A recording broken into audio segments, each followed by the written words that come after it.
امام حسین رضی اللہ تعالیٰ عنہ کی ولادت بسعادت 5 شعبان المعظم 4 ہجری کو مدینہ طیبہ میں ہوتی ہے۔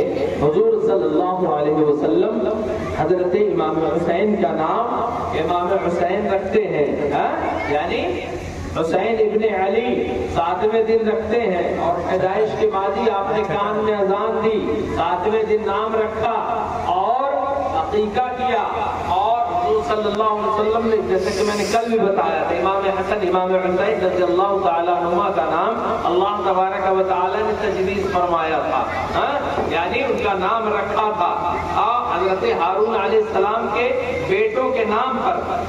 سریانی زبان میں شبر اور شبیر، شبر کا معنی حسن عربی میں اور شبیر معنی حسین، یہ دونوں نام عربی لغت میں پہلے مخفی یعنی پوشیدہ چھپا کر کے رکھے گئے تھے۔ امام حسن امام حسین کے نام رکھنے سے پہلے یہ نام کسی کے نہیں رکھے گئے تھے۔ بولو سبحان اللہ۔ حضرت امام حسین جنتی، ان کے نام جنتی، اور رکھا کس نے؟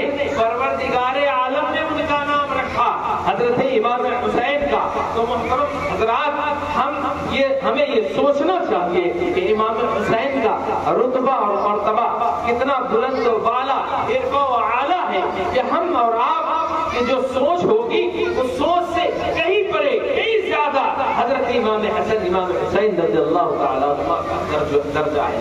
محترم حضرات، حضرت امام حسین رضی اللہ تعالیٰ عنہ کے متعلق حضرت ام الفضل یعنی حضور صلی اللہ علیہ وسلم کی سگی چچی حضرت عباس کی بیوی جو ہے، یہ آ کر کے حضور کی بارگاہ میں بدحواسی کے عالم میں آتی ہے اور جو ہے حضور کی بارگاہ میں بیٹھ جاتی۔ حضور صلی اللہ علیہ وسلم ملاحظہ فرماتے ہیں، اے چچی جان کیا ہوا، کیا معاملہ ہے؟ کہا حضور میں نے ایک خواب دیکھا ہے۔ کیا خواب دیکھا ہے؟ میں بتانے کی سکت نہیں رکھتی، یعنی میں بتا نہیں پا رہی ہوں، بتا نہیں سکتی کہ کس طرح سے میں نے خواب دیکھا ہے۔ اے آخر چچی جان آپ بتائیے تو آپ نے دیکھا کیا ہے خواب میں؟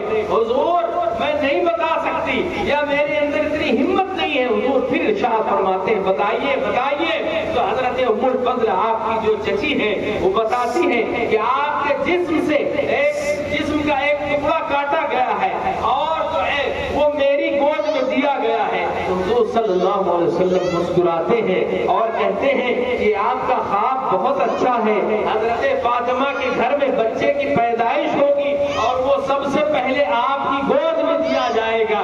میرے نبی نے فرمایا تھا، اور ہوا بھی یوں ہی۔ حضرت فاطمہ الزہرا رضی اللہ تعالی عنہا کے یہاں حضرت امام حسین کی ولادت بسعادت ہوئی، اور حضرت امام حسین جو سب سے پہلے کسی کی گود میں دیے گئے تو حضرت بی بی ام الفضل کی گود میں دیے گئے۔ سبحان اللہ۔ حضرت امام حسین رضی اللہ تعالی عنہ کی پیدائش کے ساتھ ساتھ ہی حضرت امام حسین کی شہادت کی خبر بھی بہت مشہور ہو چکی تھی۔ بڑے بڑے صحابہ کرام تمام حضرات کو معلوم تھا کہ حضرت امام حسین کی شہادت ہوگی۔ کیوں؟ کیونکہ حضور صلی اللہ علیہ وسلم ایک مرتبہ زار و قطار رو رہے تھے اور ایک مرتبہ حضرت علی بھی رو رہے تھے۔ ان دونوں حضرات سے جب پوچھا گیا کہ آخر ماجرا کیا ہے، مایوسی کا، کہ آپ کس وجہ سے رو رہے ہیں، تو دونوں حضرات نے ہی بتایا تھا کہ جو ہے حضرت جبرائیل امین نے مجھے خبر دی۔ حضور نے فرمایا کہ جبرائیل امین نے مجھے خبر دی ہے کہ یہ آپ کا فرزند ہے، یہ سرزمین فرات پر میدان کربلا میں ظلماً قتل کیا جائے گا۔ اور حضرت علی کو بھی جو ہے حضور صلی اللہ علیہ وسلم نے بتایا تھا کہ حضرت امام حسین کو سرزمین کربلا میں قتل کیا جائے گا، شہید کیا جائے گا۔ حضرت علی بھی جانتے ہیں، حضرت فاطمہ بھی جانتی ہے، اور دیگر صحابہ کرام جانتے ہیں۔ حضور صلی اللہ علیہ وسلم سے تو کچھ بھی مخفی نہیں تھا، پوشیدہ نہیں تھا، لہذا آپ کے پیدائش کے ساتھ ساتھ آپ کی شہادت کی خبر بھی بہت مشہور ہو چکی تھی، لہذا لیکن یہ کب کس کو معلوم تھا کہ یہ واقعہ کب رونما ہوگا؟ بہرحال آپ اندازہ لگائیں، پہلے تو آپ صرف کچھ حدیث پاک ان کے فضیلت میں سماعت کریں۔ حضور صلی اللہ علیہ وسلم ارشاد فرماتے ہیں الحسین منی وانا من الحسین، کہ حسین مجھ سے ہے اور میں حسین سے ہوں۔ بولو بولو سبحان اللہ، مجھ سے ہے میں حسین سے ہوں، یعنی اس قدر قرب ہے، اس قدر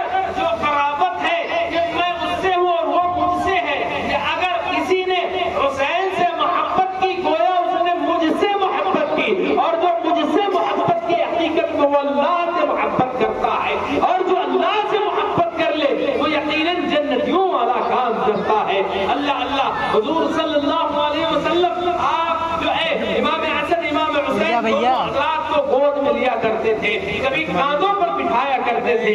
جب بھی کوئی صحابی پوچھتا تھا ان کے متعلق، جب بھی کوئی صحابی حضرت امام حسن امام حسین کے متعلق پوچھتا تھا، حضور صلی اللہ علیہ وسلم ہمیشہ دعا کیا کرتے تھے، اے اللہ میں ان سے محبت کرتا ہوں، تو بھی ان سے محبت کر، اور جو ان سے محبت کرے اے مولا تو اس سے بھی محبت کر۔ بولو بولو سبحان اللہ۔ اگر جو امام حسین سے محبت کرتا ہے، حقیقت والی، سچی والی، دکھاوے والی نہیں، مار پیٹ والی نہیں، امام حسین سے سچی پکی جو محبت کرتا ہے، یقیناً اس کا ثمرہ کہیں نہ کہیں سے اللہ رب العزت کے رسول صلی اللہ علیہ وسلم کی جانب سے اس کو ملتا ہے کہ وہ اللہ کے رسول سے بھی محبت کرتا ہے اور پھر وہ اللہ سے محبت کرتا ہے۔ جب بندہ اللہ سے محبت کرنے والا ہو جاتا ہے تو یقیناً اس کا کام، اس کا عمل جنتیوں والا ہو جایا کرتا ہے۔ لہذا جب بھی کوئی صحابی پوچھتے تھے کہ تو حضور صلی اللہ علیہ وسلم ہمیشہ پہلے دعا دیا کرتے تھے، پھر اس کے بعد بتایا کرتے تھے۔ ایک مرتبہ ہوا یہ کہ حضور صلی اللہ علیہ وسلم اپنے داہنے جانب حضرت امام حسین کو بٹھالے ہیں اور بائیں جانب اپنے بیٹے حضرت ابراہیم کو بٹھالے ہوئے ہیں کہ حضرت جبرائیل امین حاضر ہوتے ہیں، عرض کرتے ہیں یا رسول اللہ صلی اللہ علیہ وسلم یہ دونوں بچے یعنی داہنے جانب آپ کا نواسا ہے، بائیں جانب آپ کا بیٹا ہے، ان دونوں کو ایک ساتھ جمع نہ رہنے دے گا، یعنی کیا مطلب ہے؟ یعنی کہ ایک کو بلا لے گا۔ اللہ اللہ، حضور صلی اللہ علیہ وسلم جو ہے نگاہوں کو بند کرتے ہیں، آنکھوں کو بند کرتے ہیں اور یہ خیال اور یہ تصور کرتے ہیں کہ اگر حسین کو کچھ ہو جاتا ہے تو مجھے بھی تکلیف ہوگی اور فاطمہ کو تکلیف ہوگی، علی کو بھی تکلیف ہوگی اور ان کی نانیوں کو بھی تکلیف ہوگی، اور اگر میرے بیٹے کو کچھ ہو جاتا ہے تو مجھے کو تکلیف ہوگی، میں ہی غمگین ہوں گا، باقی لوگ بھی ہوں گے لیکن سب سے زیادہ غم مجھے ہی ہوگا، میں اپنا غم برداشت کر لوں گا۔ لہذا حضور صلی اللہ علیہ وسلم نے حضرت ابراہیم کی جگہ حضرت امام حسین کو ترجیح دی تھی، اور جب بھی صحابہ کرام سے ان حضرات کا ذکر ہوتا تھا تو حضرت امام حسین کو حضور صلی اللہ علیہ وسلم گود میں لے لیا کرتے، چوما کرتے اور ارشاد فرمایا کرتے مرحبا اے حسین مرحبا، اور لوگوں سے کہا کرتے کہ میں نے اپنے بیٹے ابراہیم کو قربان کر کے امام حسین کو لیا ہے۔ بولو بولو سبحان اللہ۔ حضرت امام حسین کا معاملہ تو یہ ہے کہ حضور صلی اللہ علیہ وسلم نے فرمایا کہ جو ہے حسین مجھ سے، میں حسین سے ہوں۔ کیا مطلب؟ آپ دیکھیں دنیاوی چیز کے اعتبار سے کہ جو ہے حضور صلی اللہ علیہ وسلم نور ہے، اور اب جو ایسے نور ہیں وہ ابھی میں آپ کو بتاتا ہوں۔ دیکھیے دنیاوی نور پہ آپ لے لیجیے، یہ جو لائٹ جل رہی ہے یہ نور ہے، دوسری چیزوں کو منور کر رہی ہے، روشن کر رہی ہے۔ سورج ہے وہ نور ہے اور دوسری چیزوں کو منور کر رہا ہے، روشنی کر رہا ہے، لیکن یہ آپ تمام کے یا جہاں بھی اس کی روشنی جائے گی اس کے ظاہری کو، اس کے ظاہر کو روشن کرتا ہے، لیکن ہمارے آقا کریم صلی اللہ علیہ وسلم ایسے نور ہے جو ظاہر کو ظاہر، باطن کو بھی معطر اور منور کر دیتے ہیں، یعنی ان کا ظاہر بھی چمکنے والا ہوتا ہے، ان کا باطن بھی چمکنے والا ہوتا ہے، اور پھر کیوں نہ ہو وہ آپ کے خاندان کے ہیں، آپ کے خون کے ہیں، اور حضور اکثر و بیشتر فرمایا کرتے کہ فاطمہ تو مزعۃ منی، فاطمہ میرے گوشت کا ٹکڑا ہے۔ جب وہ گوشت کا ٹکڑا ہے تو بتاؤ کیا فاطمہ کے گوشت کا ٹکڑا امام حسین نہ ہوں گے؟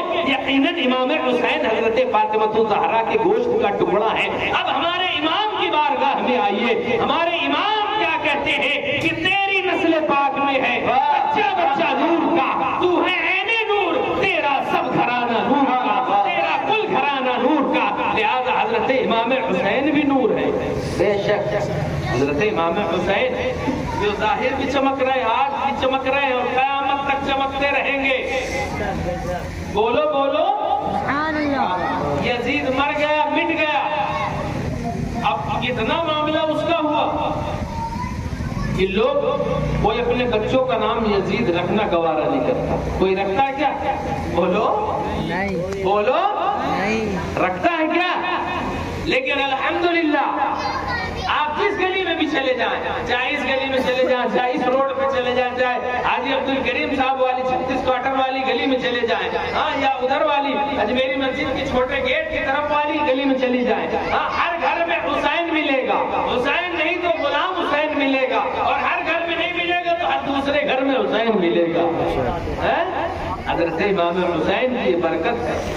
اللہ رب العزت کے محبوب دانے خفایہ و غیوب جناب محمد رسول اللہ صلی اللہ علیہ وسلم اتنی محبت فرماتے ہیں کہ حضور صلی اللہ علیہ وسلم اکثر و بیشتر حضرت امام حسین کو چوما کرتے اور آپ کے ہونٹ کو چوسا کرتے. صحابہ کرام عرض کرتے یا رسول اللہ صلی اللہ علیہ وسلم، ہم تو بچوں کو لاڈ میں پیار میں چومتے ہیں، لیکن آپ ان کو سونگھا کرتے ہیں اور ان کے ہونٹ کو چوسا کرتے ہیں. بولو سبحان اللہ. حضور کیا ارشاد فرماتے ہیں؟ حضور ارشاد فرماتے ہیں ان الحسن والحسین ہما ریحانی من الدنیا. سبحان اللہ، کہ بے شک حسن اور حسین یہ دونوں میرے دنیا میں پھول ہیں. اب پھول کو کیا کیا جاتا ہے؟ سونگا جاتا ہے. سبحان اللہ. اور یہ بھی یہ جنتی جوانوں کے سردار ہیں. کیا فرمایا؟ حسن اور حسین دونوں جنتی جوانوں کے سردار ہیں. اب کوئی سوچ رہا ہوگا کہ بوڑھوں کا سردار کون ہوگا، بچوں کا سردار کون ہوگا؟ دماغ میں بات آتی ہوگی نا؟ بولو، ارے بولو بھائی، دماغ میں بات آتی ہوگی نا؟ تو میں آپ کو ایک بات بتاتا چلوں. جنتی جنت میں چلے جائیں گے، جہنم میں تو کوئی لینا دینا ہی نہیں. تو وہاں کس حال میں جائیں گے؟ 12 بجے تک چلے گا. چاہے بچہ ہو یا بوڑھا ہو، جوان ہو، کوئی بھی کسی بھی عمر کا ہو، لیکن وہ جنت میں جب جائے گا تو اس کی عمر کتنی ہوگی؟ مفکرین کرام بیان فرماتے ہیں تقریباً تمام جنتیوں کی عمریں 33 سال کی ہوں گی. کتنی؟ 5واں جوان ہوگا. چاہے بچہ بھی انتقال کیا ہو، خام عمل یعنی بچہ ابھی پوری طرح سے بنا نہ ہو اور وہ ماں کے پیٹ سے ضائع ہو جائے، وہ بھی جب جنت میں جائے گا تو اس کی عمر کتنی ہوگی؟ بولو 33 سال. یہ چیز یاد رکھیے گا. اور کوئی بوڑھا ایک دم لاغر اپنی زندگی دنیا میں جی چکا 100 سال یا اس سے زیادہ، لیکن وہ بھی جب جنت میں جائے گا تو اس کی عمر بھی کتنی ہوگی؟ 33 سال. 33 سال. دھیان میں رکھیے گا. اور عورتوں کا بھی یہ معاملہ. لیکن اور جو عورتیں ہیں جنتی عورتیں، ان کی سردارہ کون ہوں گی؟ خاتون جنت حضرت فاطمہ الزہرا رضی اللہ تعالی عنہا. بات سمجھ میں آ گئی؟ اب کلیئر ہو گیا نا؟ دماغ میں کوئی بات تو نہیں رہے گی نا؟ یہ بات ویسے رہتی رہی ہوگی کہ اگر بچے کا انتقال ہوا تو کیا ہوگا، رہتی رہی ہوگی نا؟ آج کلیئر ہو گیا. اور بوڑھے کا انتقال ہو گیا تو اس کا کیا ہوگا؟ یہ دھیان رکھیے گا. اسی مرتبہ ایک مرتبہ حضور صلی اللہ علیہ وسلم نے ایک بوڑھا سے آپ نے مذاق فرمایا. غالباً حضور صلی اللہ علیہ وسلم ہی کیا کوئی بوڑھا مرد ہو یا عورت، کوئی بوڑھا جنت میں نہیں جائے گا. بوڑھا رونے لگے، یا رسول اللہ صلی اللہ علیہ وسلم میں جنت میں نہ جاؤں گا. جب حضور صلی اللہ علیہ وسلم نے دیکھا کہ یہ بے قرار ہو رہی ہیں، بے چین ہو رہی ہیں، تو حضور نے ارشاد فرمایا کہ جنت میں کوئی بوڑھا نہ جائے گا، بلکہ وہاں اگر بوڑھے بھی ہوں گے دنیا میں تو وہ جوان کر کے وہاں جنت میں داخل کیے جائیں گے، اور ان کو بوڑھا کو جنت کی بشارت بھی دے دی، تمہیں بھی جنت میں جانا ہے. بولو سبحان اللہ. تو اس چیز کو ذہن میں رکھیے گا. اللہ تبارک و تعالیٰ ہم تمام کو زیادہ سے زیادہ باتیں یاد کرنے کی اور جو عمل کے لائق ہیں ان عمل کی توفیق عطا فرمائے. آمین آمین.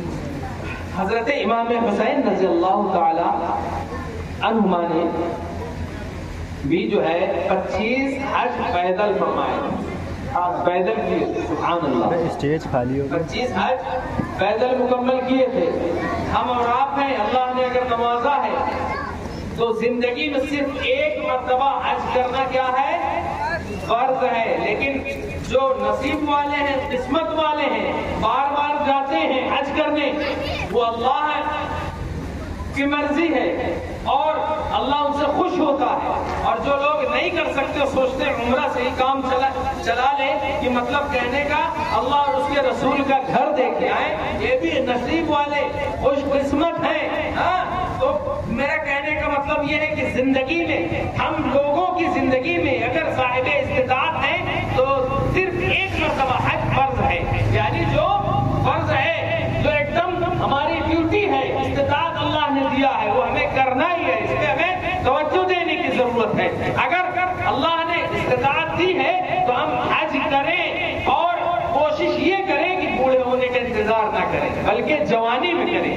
گر جوانی میں عبادت کاہلی اچھی نہیں، گر جوانی میں عبادت کاہلی اچھی نہیں، گر بڑھاپا آ گیا تو پھر بات کچھ بنتی نہیں. لہذا اللہ تبارک و تعالیٰ کو جوانی بندوں، جو بندے جوان ہیں، ان جوانوں کے جوانی کی عمر میں جو عبادت کرتا ہے بندہ اللہ تبارک و تعالیٰ کی بارگاہ میں، وہ زیادہ مقرب ہوتا ہے بنسبت بوڑھے کے. اس کا ریزن یہ ہے کہ جو جوان ہوتا ہے شیطان اس کو بہکانے کی بھی بہت کوشش کرتا ہے اور پھر اس کے آگے پیچھے دنیا بھر کے کام بھی لگے رہتے ہیں. اور جو بوڑھا ہوتا ہے اس کا کیا کام ہوتا ہے؟ اب وہ بیٹھ گیا، ریٹائر ہو گیا، اب یا تو پیچھے گھر میں رہے یا تو گھر اور مسجد میں جائے. لیکن عام طور پر دیکھا یہ گیا ہے جو لوگ مسجد سدھار لیے تو ٹھیک ہے، ورنہ اگر گھر سے کچھ جیب خرچ پاکٹ منی مل گئی تو وہ کیا کرتے ہیں؟ چوراہوں پہ ہوٹلوں پہ بیٹھ کر کے فلاں امام کی برائی کرنے لگیں گے. اور ایک دن میں ایک حکومت کھڑی کریں گے، کانگریس کی حکومت کھڑی کریں گے اور دوسرے ہی پل میں بی جے پی کی حکومت گرا دیں گے. اور پھر بی جے پی کی حکومت کھڑی کریں گے تیسرے پل میں، چوتھے پل میں اس کی حکومت کو گرا دیں گے. آج یہ کام کرنے لگتے ہیں اور پھر طرح طرح کی جو ہے برائیوں میں مبتلا ہو جاتے ہیں.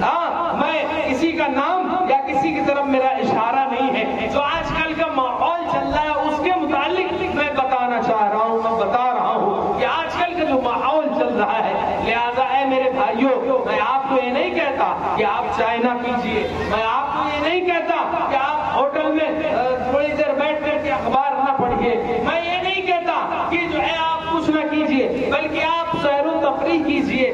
آپ وقت بنا لیجیے کہ اس وقت سے اس وقت تک ہمیں یہ کرنا ہے اور اس وقت سے اس وقت تک ہمیں یہ کرنا ہے. جب بھی مسجد سے اللہ اکبر کی صدائیں بلند ہو، مؤذن کہے حی علی الصلاۃ، آؤ نماز کی طرف، حی علی الفلاح، آؤ آؤ کامیابی کی طرف، تو ہم مسجد کی طرف جائیں اور پھر پورا وقت اپنا نماز کے بعد تک پورا وقت وہیں مسجد میں گزاریں اور وہاں خاموشی سے اللہ اور اس کے رسول کا ذکر کرتے رہیں، تسبیح و تحلیل پڑھتے رہیں. یہ نہیں کہ اگر ہوٹل میں نہیں جا رہے تو مسجد میں بیٹھ گئے، وہاں کرسیا کے دیکھ رہے ہیں کون سا پنکھا چل رہا ہے کون سا نہیں چل رہا. یہ نہیں چل رہا. ابھی کمیٹی والوں کی خبر کھاٹ کھڑی کرتے ہیں، مؤذن صاحب کہاں ہیں، ابھی تک آئے نہیں، اور امام صاحب ہم 2 منٹ زیادہ ہو گئے ابھی امام صاحب نہیں آئے. یہ کیا معاملہ؟ بار بار پیچھے پیچھے مڑ کر کے دیکھ رہے ہیں. اے لوگوں یہ نہ کرو، بلکہ وقت کو غنیمت جانو. حضرت علی کہتے ہیں، حضرت علی فرماتے ہیں کہ سب سے بہترین وقت وہ ہے جو مسجد میں نماز کے انتظار میں گزارا جائے. لہذا بڑے بوڑھوں کو تو یہی چاہیے کہ اپنے بچوں کو اور اپنے نوجوانوں کو ترغیب دے مسجد جانے کے لیے، لیکن 2 وقت کی نماز پڑھ کر کے دوسروں پر دھوس جمانے کی کوشش نہ کریں. ورنہ آپ اس متعلق نہیں جانتے ہوں گے یا جانتے ہوں گے یا سنا ہوگا کہ جو شخص یہ خیال میں رہتا ہے کہ میں نے 2 وقت کی نماز پڑھ لی اور میں سامنے والے کو نماز نہیں پڑھ رہا اس کو ذلیل اور خوار سمجھوں، یہ ہرگز نہ کرنا، ورنہ وہیں سے تمہارا زوال شروع ہو جائے گا. پھر نمازیں تم کہاں پڑھ رہے ہو؟ یقیناً میں دکھاوا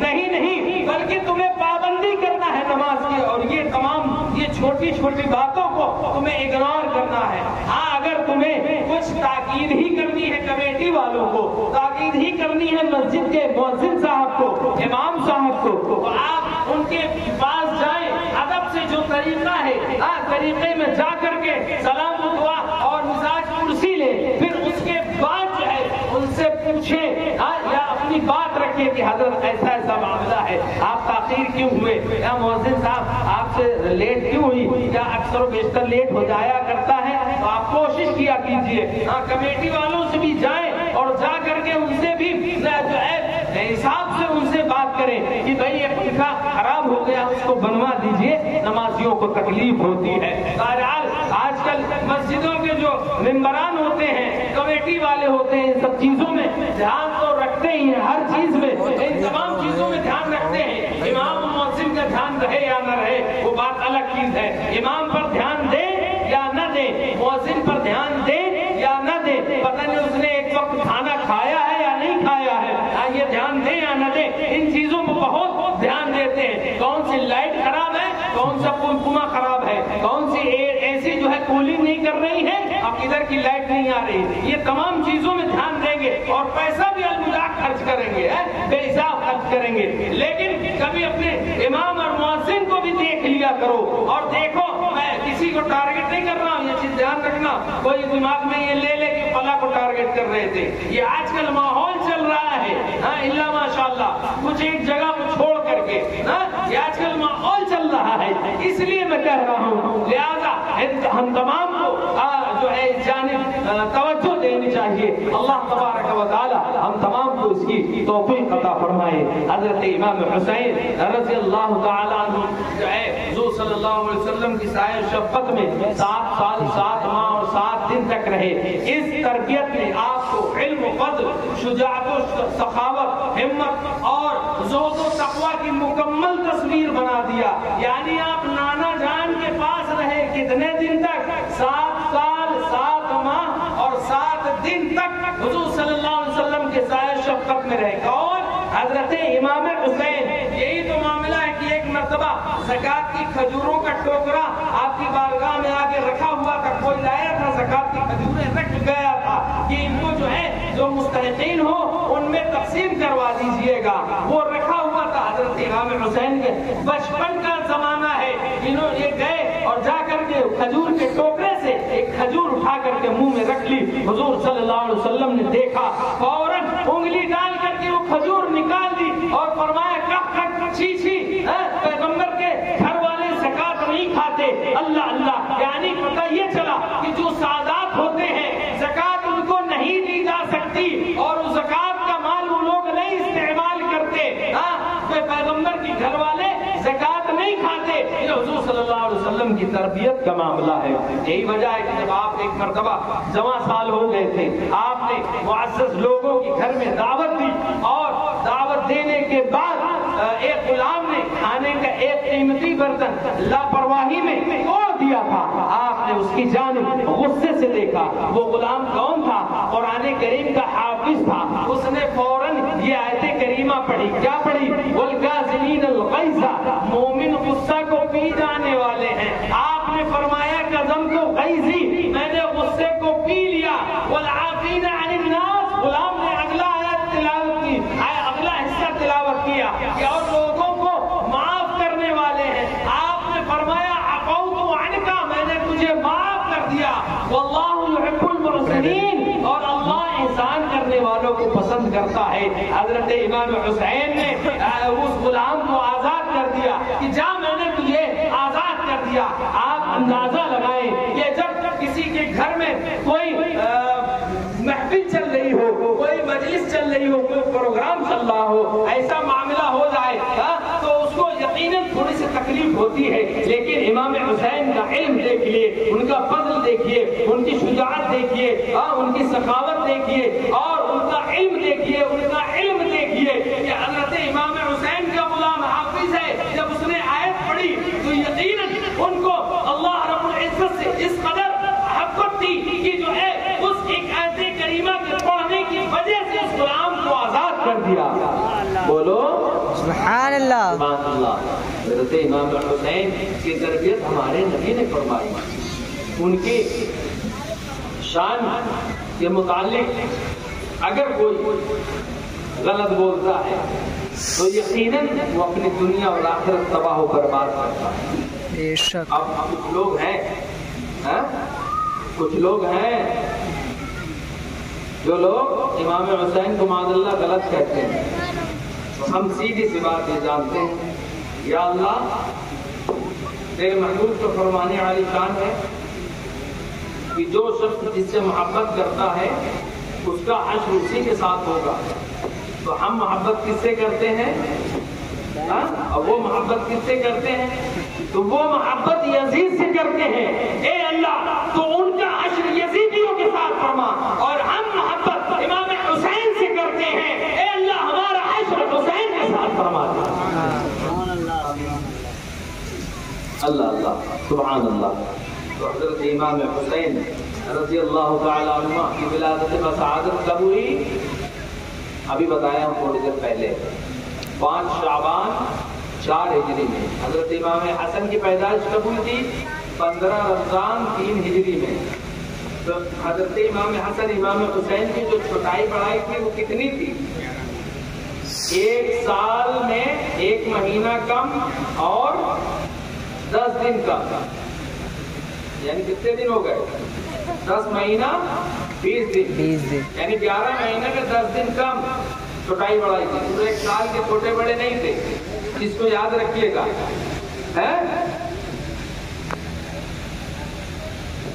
حضرت امام حسن امام حسین کا مرتبہ تو یوں سمجھیے کہ ایک مرتبہ حضور صلی اللہ علیہ وسلم کے سامنے حضرت حسن ہے حسین ہے. حضور حضرت امام حسن سے کہہ رہے ہیں حسین مشکل لڑ رہا ہے، حسن تم حسین کو پکڑ لو.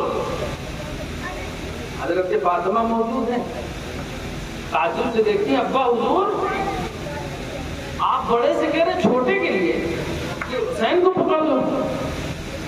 ابا حضور یعنی حضور صلی اللہ علیہ وسلم مسکراتے ہیں، اے فاطمہ میں یہ دیکھ رہا ہوں کہ میں حسن سے کہہ رہا ہوں کہ حسین کو پکڑ لو. ادھر میں یہ دیکھ رہا ہوں کہ ادھر جبرائیل ہے، جبرائیل حسین سے کہہ رہے ہیں کہ حسن کو پکڑ لو. ان بچوں کا اتنا اونچا مقام ہے کہ جو جن کو جو ہے آپس میں کشتی یعنی کھیل کھلا رہے ہیں، بچوں کا وقت جو ہے گزار رہے ہیں، اس میں کون ہے؟ تمام فرشتوں کے سردار حضرت جبرائیل امین ہے، تمام نبیوں کے سردار حضور صلی اللہ علیہ وسلم. کوئی معمولی کوئی معمولی تو بات حضرت امام حسن امام حسین کا رضوان اللہ تعالی علیہ اجمعین. تو حضرت امام حسین رضی اللہ تعالی مدینہ منورہ میں تشریف فرما جب حضرت امیر معاویہ رضی اللہ تعالی عنہ کے انتقال کی خبر ملی، اس وقت مدینہ منورہ کے جو گورنر تھے حاکم تھے ولید بن عقبہ، ان کے پاس یزید جو ہے یہ تخت نشین ہوا. اس نے لیٹر لکھ کر کے بھیجا کہ امام حسین سے حضرت عبداللہ ابن زبیر، عبداللہ ابن عمر، دیگر جو بڑے بڑے صحابہ کرام تھے ان سے کہا کہ پہلے بیعت لو. تمام لوگوں سے بیعت لو لیکن ان لوگوں سے پہلے بیعت لو. اللہ اللہ یہ معاملہ یہ واقعہ کب رونما ہوا؟ جب حضرت امیر معاویہ کا انتقال ہو گیا 60 ہجری میں. اور یزید ولید کے متعلق تو آپ کو میں نے بتایا تھا کہ بڑا ہی بھدا قسم کا بدنما شخص تھا، بد کردار، بد اخلاق، بد صورت جو کہہ لیجیے. 25 ہجری میں پیدا ہوا تھا. جب باپ کا انتقال ہو گیا یعنی حضرت امیر معاویہ رضی اللہ تعالیٰ، آپ یہ بات دھیان رکھیے گا حضرت امیر معاویہ یزید کے باپ ہیں لیکن وہ جنتی ہیں اور یہ خبیث نکل گیا. وہ اکثر و بیشتر آپ کہا کرتے ہیں ملک پیٹ میں شیطان معاذ اللہ کہتے ہیں نا. تو وہی معاملہ ہوا کہ جنتی گھرانے میں جہنمی شخص پیدا ہو گیا. تو جب یہ تخت نشین ہوا تو چاروں طرف اس نے قاصد دوڑا دیے خطوط لکھ کر کے کہ میرے والد کا انتقال ہو گیا اور میں تخت نشین ہوا ہوں، تخت پر میں بیٹھ گیا ہوں، لہذا میرے نام کی بیعت کرو۔ مدینہ منورہ میں بھی بھیجا۔ مدینہ منورہ میں اس وقت ولید بن عقبہ وہاں کے گورنر تھے، حاکم تھے۔ جب ان کے پاس یہ خبر پہنچی، وہ محب اہل بیت تھے، وہ بڑا گھبرا گئے، لیکن انہوں نے مروان کو مشورے کے لیے بلایا۔ کوئی خبیث مروان، کتا کوڑھی جس کو حضور صلی اللہ علیہ وسلم نے اس کے باپ کو لعنت فرمائی۔ حضرت عائشہ رضی اللہ تعالیٰ عنہ فرماتی ہے کہ جب اس کو لعنت فرمائی تھی تو اپنے مروان جو ہے اپنے باپ کے سوئد میں تھا، جب باپ کو لعنت فرمائی تو اس کو بھی اس کا حصہ ملا تھا۔ اس کو شہر بدر فرمایا تھا حضور صلی اللہ علیہ وسلم۔ تو آپ بتاؤ اس سے کیا خیر کی امید کی جا سکتی ہے؟ اس سے خیر کی امید، بھلائی کی امید کی جا سکتی ہے؟ اس نے کہا ان کو فوراً بلواؤ، بلوا کر کے ان سے بیعت کرو، مان جائے تو ٹھیک ہے ورنہ انہیں قتل کر دو۔ یہ ایسا مشورہ دیا۔ چنانچہ ولید بن عقبہ نے حضرت امام حسین کو بلوایا۔ حضرت امام حسین چند جوانوں کے ساتھ اپنے ساتھیوں کے ساتھ آئے اور باہر اپنے ساتھیوں کو گورنر ہاؤس کے سامنے روک دیا، کہا کہ اگر میری آواز بلند ہو تو تم لوگ فوراً اندر آ جانا، اور اگر تھوڑی دیر بعد میں واپس آ جاؤں تو ٹھیک ہے، ورنہ اگر میری آواز بلند ہو جائے تو تم لوگ فوراً اندر آ جانا۔ یہ معاملہ سیٹ ہوا۔ اس کے بعد حضرت امام حسین گئے اور ولید بن عقبہ نے وہی بات کہی کہ حضرت امیر معاویہ رضی اللہ تعالی عنہ کا انتقال ہو گیا ہے اور یزید پلید تخت نشین ہوا ہے، لہذا وہ اپنی بیعت کا طالب ہے، یعنی وہ بیعت مانگ رہا ہے آپ سے۔ حضرت امام حسین کہتے ہیں مجھ جیسا اس جیسے کی اطاعت اور بیعت کرے گا، یہ نہیں، اگر وہ کر لیں گے، ابھی میں آگے بتاؤں گا، پورا نظام گرم برم ہوا۔ مجھ جیسا اس جیسے کی بیعت کر لے، باہر آپ اعلانیہ طور پر سب سے کہیے، اور مجھ جیسے سے اس طرح بلا کر کے بیعت لے رہے۔ یہ مروان میں قبیل بیٹھا۔ بہرحال حضرت امام حسین کہتے ہیں جب میں جاتا ہوں شام میں دیکھتے ہیں حضرت امام حسین وہاں سے جانے لگے تو مروان کیا کہا؟ بخدا ان کو زبردستی سے بیعت لیجیے، اگر یہ بیعت کر لیں تو ٹھیک ہے ورنہ انہیں قتل کر دیجیے۔ اتنا کہنا تھا کہ امام حسین غضبناک ہو جاتے ہیں۔ تو خبیث تو مجھے قتل کرے گا یا یہ قتل کریں گے؟ خدا کی قسم تو جھوٹا ہے، کمینہ ہے، اتنا فرما کے حضرت امام حسین باہر تشریف لے گئے۔ اب یہ مروان تھا ولید بن عقبہ پر گرم ہو گیا، کہنے لگا آپ نے اچھا خاصا موقع تھا ان کو قتل کرنے کا، وہ وقت آپ نے ضائع کر دیا، موقع کو آپ نے ضائع کر دیا، اب آپ ان پر پار نہ پا سکیں گے، ان کو آپ پکڑ نہ سکیں گے۔ کہا اے مروان تو مجھے ایسا مشورہ دے رہا ہے کہ جس کی وجہ سے میں اپنی دنیا اور آخرت تباہ کر لوں؟ کیا میں نماز رسول کو صرف اس بات پر قتل کر دوں کہ انہوں نے بیعت نہیں کی؟ میں خدا کی قسم میں ایسا ہرگز نہیں کر سکتا۔ اللہ حضرت امام حسین اپنے ساتھیوں کے ساتھ مل کر اب سارا معاملہ جو گھر کے مین ذمہ داران تھے یعنی مردوں میں ان کے سامنے ذکر ہوا، مشورہ ہوا، لہذا شام میں پھر بلا کے جا انہوں نے ولید بن عقبہ نے حضرت امام حسین نے کہا کہ اس وقت ممکن نہیں ہے، صبح دیکھا جائے گا، رات میں ہی آپ نے رخت سفر باندھا، تمام لوگ جو بچے تھے اور مستورات عورتیں تھی یہ مدینہ منورہ سے مکہ معظمہ کی طرف کوچ کرنے کے لیے تیاری کرنے لگے کہ رات میں کوچ کرنا ہے، یعنی ہم لوگ یہاں سے ہجرت کر کے مکہ معظمہ جانا۔ اس طرح سے حضرت امام حسین رضی اللہ تعالیٰ عنہ تیاری شروع کی۔ جب تیاری ہو گئی تو الوداعیہ سلام نانا جان کو کہنے کے لیے حضرت امام حسین نانا جان کے روضہ انور پر حاضر ہوئے۔ آپ اندازہ لگائیں کہ سب سے زیادہ محبوب شہر اللہ کے رسول صلی اللہ علیہ وسلم یا جو بھی اللہ کا نبی ہوتا ہے، رسول ہوتا ہے، اس کا انتقال، اس کا وصال یا اس کی شہادت وہیں ہوتی ہے جو اسے محبوب ہوتا ہے، شہر وہ مقام وہ جگہ. اور اللہ کے رسول صلی اللہ علیہ وسلم کا وصال مدینہ منورہ میں ہوا تو یقیناً سب سے زیادہ محبوب مدینہ منورہ ہوا. اب جب مدینہ منورہ آقا کو ہے، نانا کو ہے، تو نواسے کو کیوں نہ ہوگا؟ یقیناً نواسے کو سب سے زیادہ محبوب مدینہ منورہ ہے. سب سے زیادہ محبوب جو مقام جو جگہ ہوگی وہ چھوٹے تو بندے کو کتنی تکلیف ہوگی. حضرت امام حسین جاتے ہیں نانا جان کے روضے انور پر لپٹ کر زارو قطار روتے ہیں اور عرض کرتے ہیں کہ نانا جان، یہ حسین آپ کا پیارا نواسا آپ سے رخصت لینے کے لیے آیا ہے اور آپ سے اجازت لینے کے لیے آیا ہے. یہ آپ کا پیارا نواسا آپ کے دین کی ابیاری کے لیے جا رہا ہے. آپ کا نواسا علقوم یعنی اپنی گردن کٹوانے کو جا رہا ہے. حضرت امام حسین کو بھی معلوم تھا، لیکن رب کی مرضی کچھ اور تھی، رب کی مرضی کچھ اور تھی. نانا جان، میں وہی حسین ہوں، میں وہی دل بندے فاطمہ ہوں جس کے لیے ارنی اپنا بچہ لے کر آئی تھی. میں وہی حسین ہوں جس کا گہوارہ، جس کا پالنا فرشتے جھلاتے تھے. اے نانا جان، میں وہی حسین ہوں جس کو آپ کاندھوں پر سوار فرمایا کرتے تھے.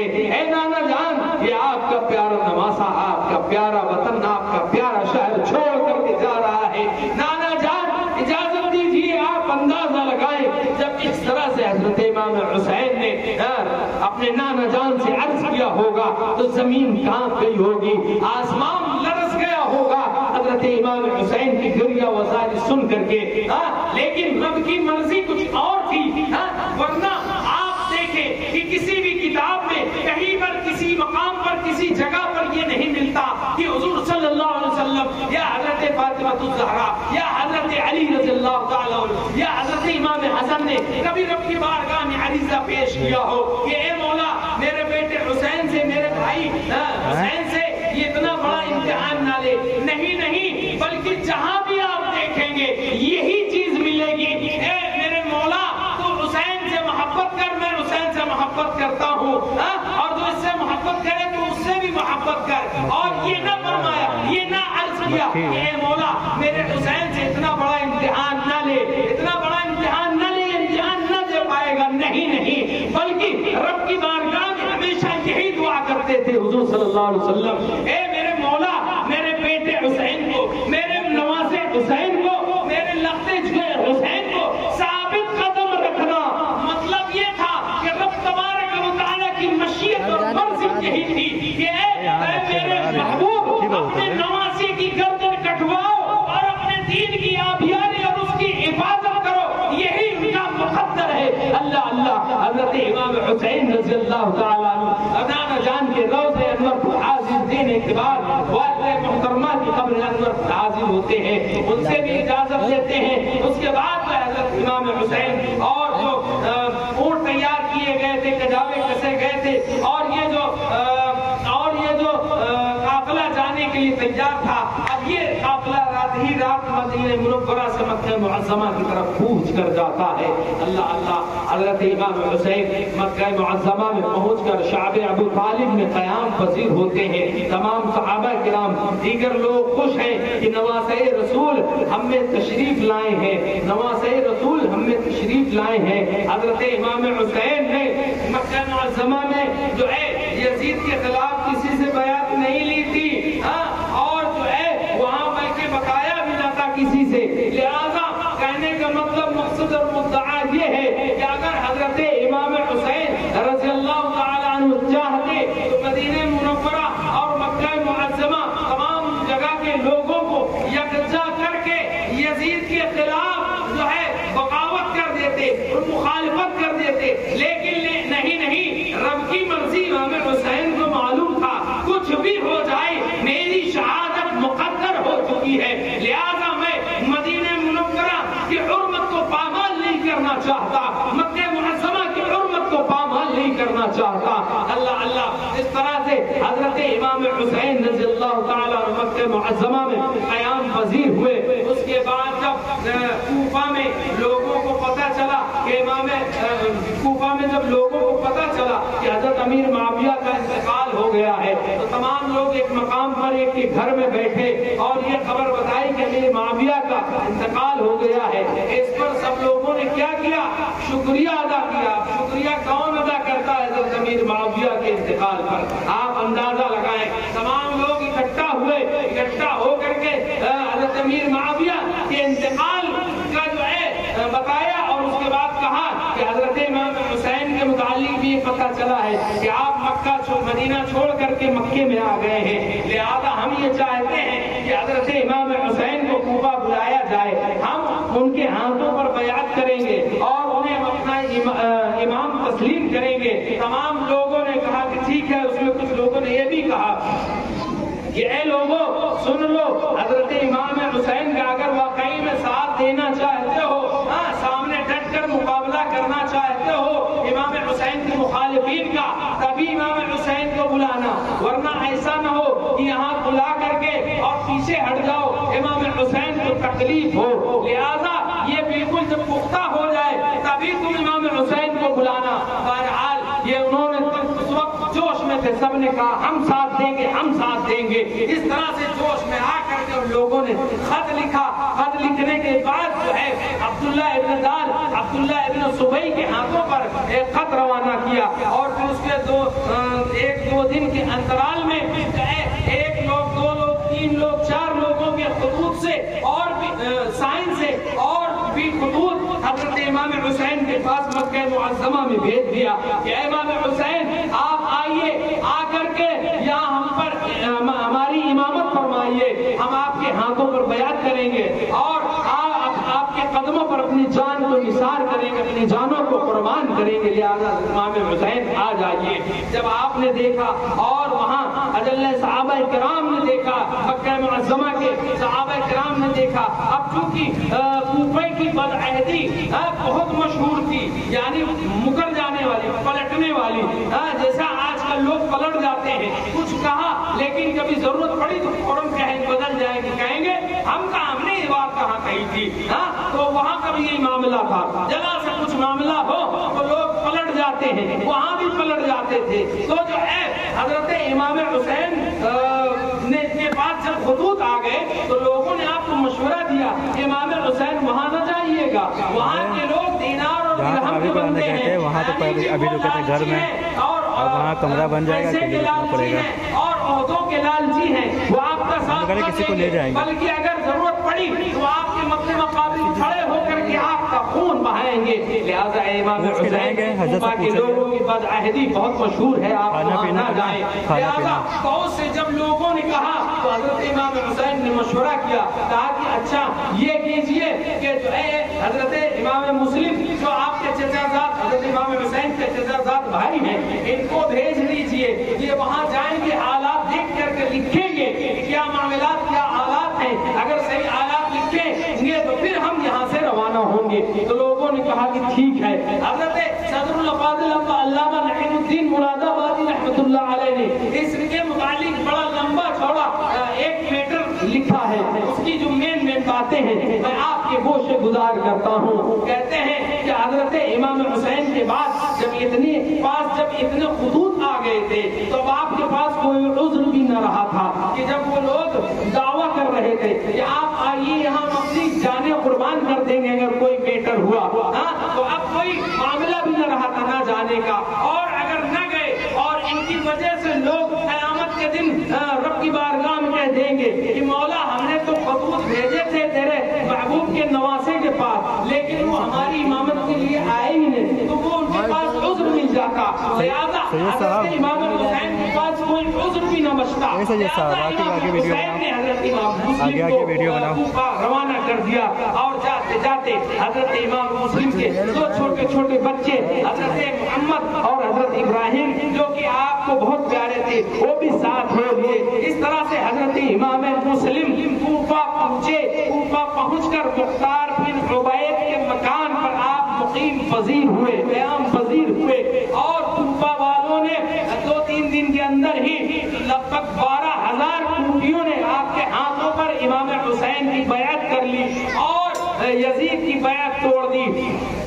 کوفہ کے گورنر اس وقت صحابی رسول نعمان بن بشیر ہیں، وہ اس وقت وہاں کے گورنر تھے۔ جب ان کو یہ بات پتہ چلی تو وہ ممبر پر کھڑے ہوئے اور کھڑے ہو کر کے لوگوں کو کہا، بتایا کہ یہ جو بیعت ہو رہی امام حسین کی امام مسلم کے ہاتھ پر، یہ یزید کے خلاف ہو رہی ہے، اس کو بغیر بتائے ہو رہی ہے۔ یقیناً جب اس کو پتہ چلے گا تو وہ بھڑکے گا اور نہ جانے کتنوں کو قتل کر دے گا، تحقیق کر دے گا۔ لہذا اپنے اس عمل سے باز آ جاؤ۔ تو وہاں کچھ لوگ اس کے بھی چاہنے والے بیٹھے ہوئے تھے، یزیدی بھی تھے۔ انہوں نے کہا کہ معاملہ یہی نہیں سلجھے گا، آپ سختی کیجئے۔ بہرحال اس طرح سے معاملہ بنا کہ آپ نے سختی نہ کیا، اور سختی نہ کرنے کی وجہ سے یہ معاملہ اور طول دیتا گیا۔ انہی میں سے یزیدی بھی تھے وہاں پہ، وہاں یزید کے چاہنے والے بھی تھے، انہوں نے خط لکھ کر کے بھیج دیا کہ یہ نعمان بن بشیر جو ہے یہ کمزور ثابت ہو رہے ہیں، لہذا یہاں پر کسی ایسے سخت شخص کو گورنر مقرر کرو جو کسی کی پرواہ نہ کرے۔ جب یہ خبر وہاں یزید کے پاس ملک شام میں پہنچی، یزید نے اپنے حواریوں کو بلایا، بلانے کے بعد مشورہ کیا، کہا کہ ایسا ایسا معاملہ ہے۔ تو لوگوں نے مشورہ دیا کہ بصرہ کو جو حاکم فی الوقت ہے عبید اللہ ابن زیاد، اس کو وہاں کوفہ کا بھی گورنر مقرر کر دیجئے، وہ بڑا سخت آدمی ہے، وہ کسی کی پرواہ نہ کرے گا۔ لہذا نعمان بن بشیر کو یزید نے معطل کر دیا، معزول کر دیا، ان کے عہدے سے ہٹا دیا۔ ہٹانے کے بعد یہ جو بصرہ کا حاکم تھا عبید اللہ ابن زیاد، اس کو کوفے کا بھی حاکم اور گورنر بنا دیا۔ بنا کر کے اس طرح سے اس ظالم نے ظلم کی شروعات کر دی یہاں سے۔ اللہ اکبر کبیرہ۔ محترم حضرات، اللہ کے رسول دانے پائے و غیوب جناب محمد الرسول اللہ صلی اللہ علیہ وسلم اکثر و بیشتر اپنے محبوب بندے، اپنے محبوب، اپنے پیارے نواسے کے لیے دعا فرمایا کرتے تھے کہ میرے پیارے حسین سے، میرے پیارے حسین سے، اے مولا میرے پیارے حسین کو ثابت قدم رکھنا۔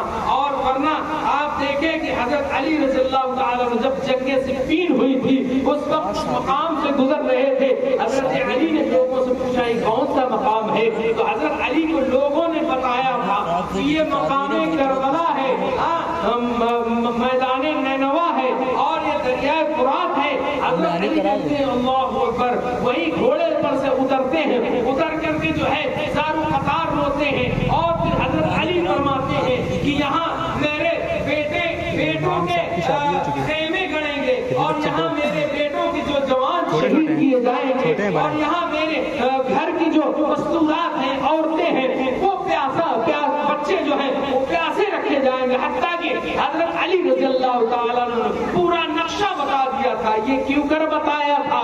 اللہ کے رسول صلی اللہ علیہ وسلم نے تمام صحابہ کو بتایا تھا، حضرت علی اور حضرت فاطمہ الزہرا کو بتایا تھا کہ کہاں مقام نینوا اور دریائے فرات اور میدان کربلا میں آپ کا پیارا نواسا، آپ کا لخت جگر شہید ہوگا۔ اور حضور صلی اللہ علیہ وسلم سے حضرت جبرائیل امین اکثر و بیشتر وہاں کی مقتل کی مٹی لا کر کے دیے تھے۔ ام سلمہ کے ہاتھوں میں حضور صلی اللہ علیہ وسلم نے ان کے دامن میں مٹی دی تھی۔ حضرت ام سلمہ جو حضور صلی اللہ علیہ وسلم کی بیوی ہے، انہوں نے وہ مٹی حفاظت سے رکھ لی تھی، اور حضور نے ارشاد فرمایا تھا کہ جس دن یہ مٹی خون بن جائے وہ میرے بیٹے کی شہادت کا دن ہوگا۔ حضرت ام سلمہ کہتی ہیں میں نے اس مٹی کو حفاظت سے رکھ دیا، اور پھر میں کیا دیکھتی ہوں کہ محرم الحرام کی 10ویں تاریخ ہے، دن جمعہ کا ہے، اور جو ہے اس دن یہ مٹی خون بن گئی۔ میں یقیناً سمجھ گئی کہ میرا بیٹا آج میدان نینوا میں،